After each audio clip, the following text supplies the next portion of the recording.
say what her speech is. It's speech number 4, how to say it, and her speech title is Icebreaker 2.0. So if you please, we'll welcome Christina Hall.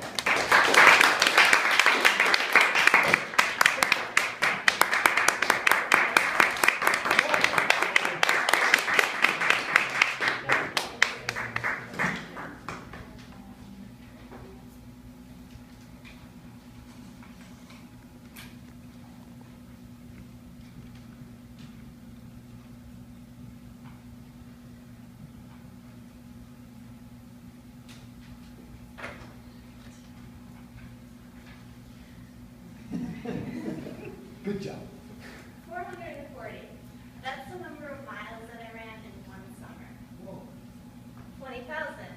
That's how much debt I racked up in just 2 years. 2,000. That's how many miles that I moved away from home. And 200. That's how many people I stood on the stage in front of wearing just a bikini. So what do these numbers, or what do you think about me because of these numbers? Well, one, you might think I'm crazy.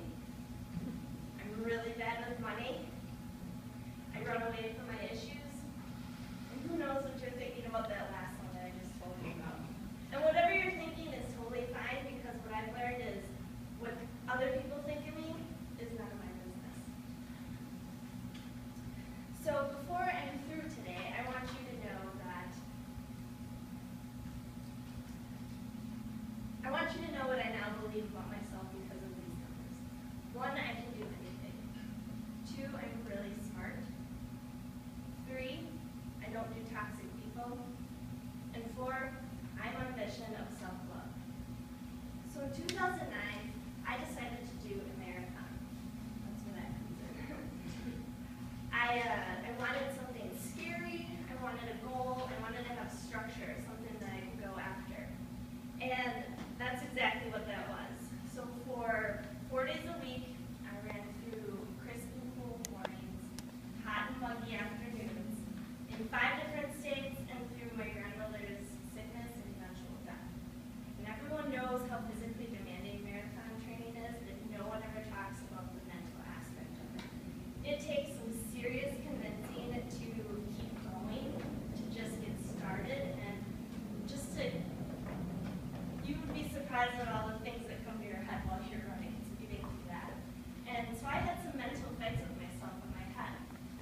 show off the hard work that I did when I was on stage. But here's the catch. I got caught up in the vanity of it. Little do you know, abs do not mean everything. They're just a side effect of what happens when you're truly nurturing your mind, your body, and your spirit. And so what I've learned from that, which actually just came to me maybe a couple weeks ago, is that I should be working out and eating healthy because I love my body, not because there's certain parts that I don't like about it. Make sense? So I've learned so much about myself in the past 5 years, and who knows what Charlotte will bring to me, but the one thing I want to leave you with is that all the things I believe about myself, you should believe about yourselves too. You can do anything. You are smart. You don't need toxic people in your life.